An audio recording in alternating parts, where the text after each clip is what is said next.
शिवाजी के अंतर्गत सुमंत संबंधित था? शिवाजी के अंतर्गत सुमंत संबंधित था। शिवाजी के अंतर, इसका वास्तव में आंसर है ए, विदेश विभाग से। शिवाजी के अंतर्गत सुमंत संबंधित था विदेश विभाग से। किससे? विदेश विभाग से। दोस्तों लिए इतना ही काफी है, बाकी आप जितना हो सके शेयर कर दें। जब आप लोगों को, तो आप लोग शेयर भी कर दिया करें, अपने फ्रेंड्स वगैरह को शेयर कर दिया करें। खूब सारा मैटर आपको पढ़ाया जा रहा है। और मुझे प्रशासन, अपन ने क्या देखा, एक तो केंद्रीय प्रशासन, एक सरकार या जिले का प्रशासन, एक सिख या मैं कहूं परगना प्रशासन, एक ग्राम प्रशासन। केंद्रीय प्रशासन का जो नियंत्रक था वो सुल्तान या बादशाह हुआ करता था, चाहे कोई भी हो। लेकिन यह व्यवस्था शेरशाह सूरी के समय थी, तो शेरशाह सूरी ही है। केंद्रीय प्रशासन का जो नियंत्रण करता है या नियंत्रक है, वो ही समस्त, मैं कह सकता हूं वही समस्त इकाइयों का सबसे बड़ा नियंत्रक अधिकारी है, वही सबसे बड़ा नियंत्रण करता है। याद रखना, शेरशाह सूरी के समय की एक सबसे बड़ी खास बात यह है कि यहां पर प्रांतीय प्रशासन नहीं हुआ करता था। क्या नहीं हुआ करता था? प्रांतीय प्रशासन नहीं हुआ करता था। आगे अपन बात करें दोस्तों, कंटिन्यू लाइक जरूर करते रहें, लाइक जरूर करते रहें। आगे अपन बात करें, सरकार को जिला कहते हैं, जिले को सरकार कहते थे उस समय, वर्तमान के जिले को सरकार कहा करते थे। तो सरकार या जिले का प्रशासन, इसका नियंत्रक जो अधिकारी हुआ करता था, उस पोस्ट को क्या कहते थे? सिकदारे सिकदारान।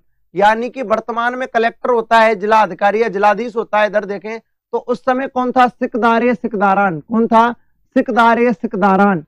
और सिख परगना, सिख कह लो, परगना कह लो, जागीर कह लो, सिख कह लो, परगना कह लो, चाहे जागीर कह लो, उसका नियंत्रक अधिकारी कौन हुआ करता था? सिकदार।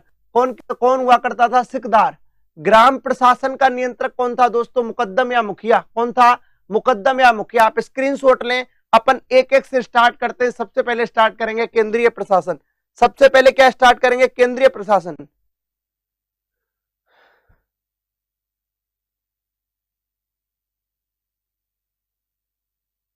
बहुत बढ़िया। सबसे पहली हेडिंग है केंद्रीय प्रशासन। हम शेरशाह का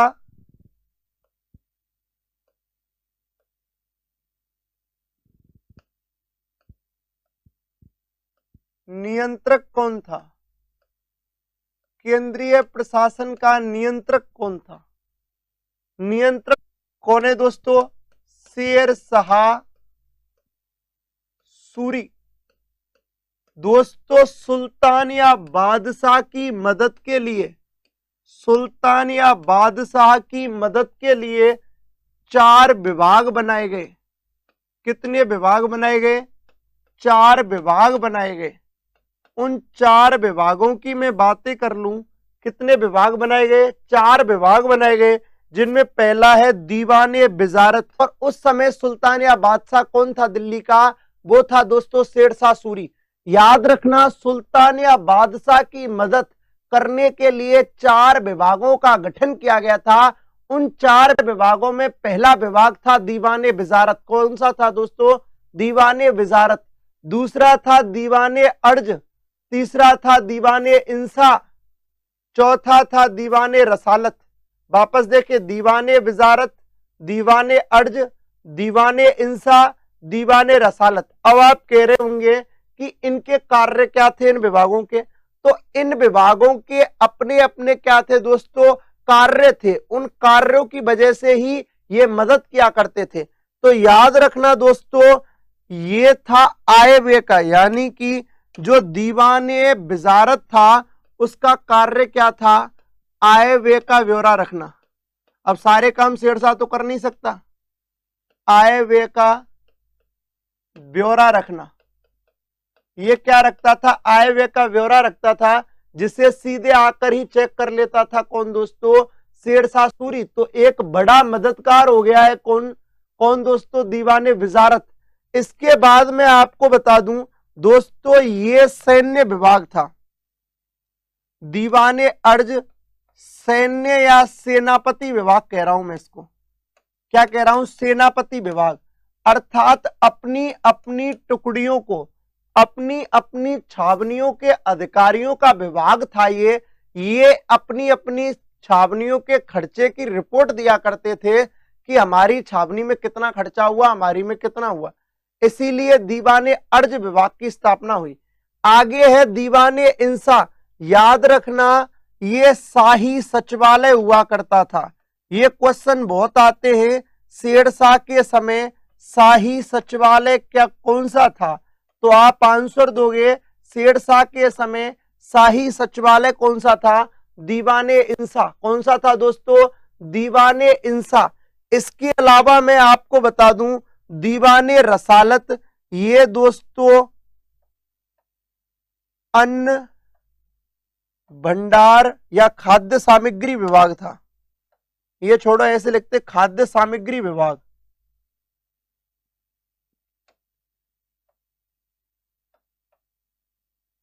खाद्य सामग्री विभाग था। कौन सा विभाग था, खाद्य सामग्री विभाग था। ये था खाद्य सामग्री विभाग। यानी कि टोटल जितनी भी दोस्तों रीढ़ थी केंद्रीय प्रशासन की, वो टोटल किसके अंडर में काम करती थी दोस्तों, तो ये काम किया करती थी किसके, केंद्रीय प्रशासन या शेरशाह सूरी के अंडर में। दोस्त ये कृष्णा म्यूजिक भाई मैं सारी चीजें पढ़ा चुका हूं, आप बार बार एक ही मैसेज मत करो, नहीं आप ब्लॉक हो जाओगे, खुद ही सिस्टम ब्लॉक कर देता है। तो अजमेर के चौहान वंश का अंतिम शासक हरिराज चौहान था, पृथ्वीराज का भाई। अब समझे कि केंद्रीय प्रशासन का नियंत्रक कौन है, केंद्रीय प्रशासन का नियंत्रक सुल्तान बादशाह या शेरशाह सूरी है, जिसकी मदद के लिए कितने विभागों का गठन किया गया है, 4। पहला दीवाने विजारत जो कि आय व्यय का ब्यौरा रखता है, दूसरा दीवाने अर्ज जो सेनापतियों का विभाग है या सैन्य विभाग है, तीसरा दीवाने इंसा शाही सचिवालय है, चौथा दीवाने रसालत खाद्य सामग्री विभाग है। वापस दीवाने विजारत आय व्यय का ब्यौरा रखता है, दीवाने अर्ज सेनापति विभाग है, दीवाने इंसा शाही सचिवालय है, दीवाने रसालत खाद्य सामग्री विभाग है। स्क्रीनशॉट ले ले, आगे बढ़ते हैं। बिल्कुल आप लोग जल्दी जल्दी क्या लिखा, सूरी के समय में प्रांतीय प्रशासन नहीं था। इस बात की जानकारी हमें कौन देता है, तो इस बात की जानकारी हमें दोस्तों डॉक्टर कानूनगो और परमात्मा शरण नामक विद्वान देते हैं। डॉक्टर कानूनगो और परमात्मा शरण नामक इतिहासकार इस बात की गारंटी देते हैं, इस बात को लिखते हैं कि इसके समय केंद्रीय प्रशासन नहीं, सॉरी प्रांतीय प्रशासन नहीं था। स्क्रीनशॉट ले लिया, अपन आगे बढ़ते हैं। आगे करें भाई सरकार की बात, सरकार या जिले का प्रशासन।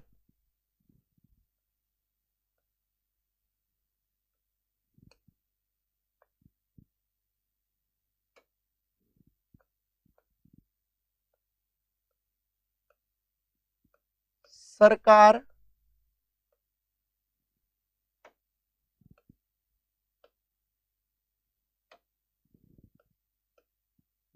या जिला प्रशासन,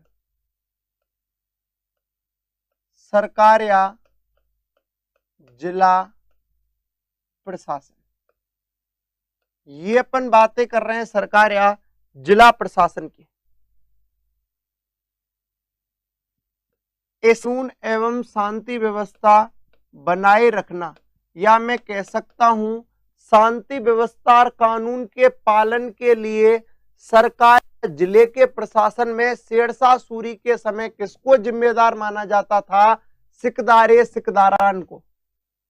सिकदारे सिकदारान सर्वोच्च अधिकारी है सरकार या जिला प्रशासन का, और इसका कार्य क्या है, कानून एवं शांति व्यवस्था बनाए रखना। आगे अपन बात करें दोस्तों नेक्स्ट पॉइंट की, अपन ने बातें की है शेरशाह की प्रशासनिक व्यवस्था का आदर्श बंगाल को माना जाता है। एक बात नोट, शेरशाह की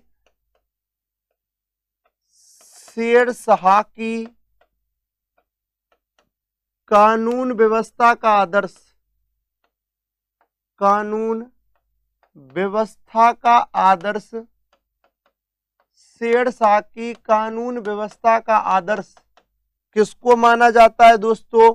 बंगाल को माना जाता है। किसको माना जाता है? बंगाल को।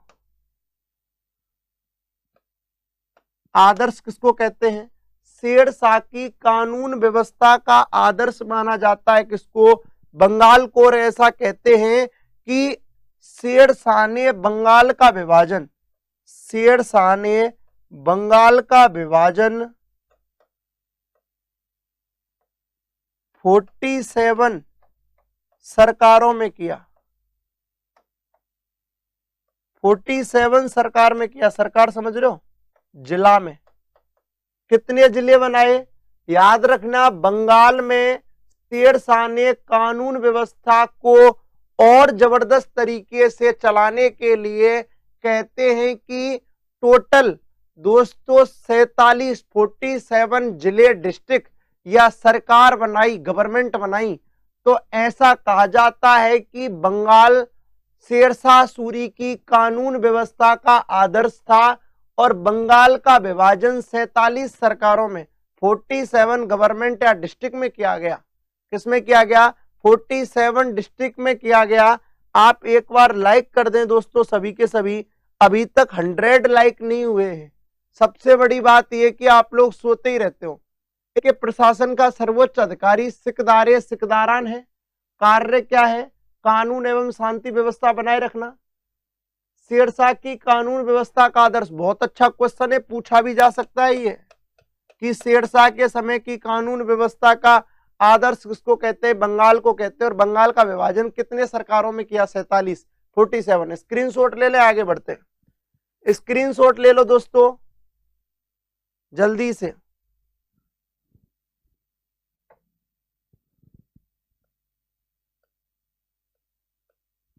सिख जीएस को, ये मुंसिफ है।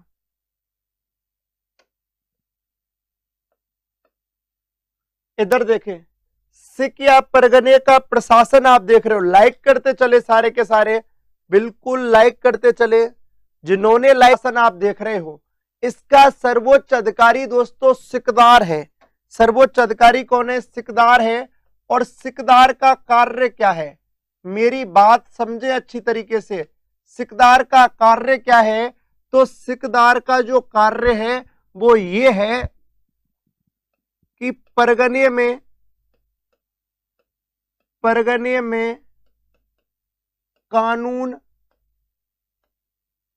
एवं शांति व्यवस्था बना के रखना। शांति व्यवस्था रखना। शांति व्यवस्था रखना। कानून एवं शांति व्यवस्था रखना, ये क्या है दोस्तों? सिकदार का कार्य है। लेकिन मुंसिफ या आमिल का कार्य क्या है? वो ये है दोस्तों, इसका कार्य क्या है? इधर देखो, मुंसिफ या आमिल का कार्य है दीवानी मुकद्दमों का निर्णय देना। इधर देखो, इसके दो कार्य हैं। दीवानी मुकद्दमों को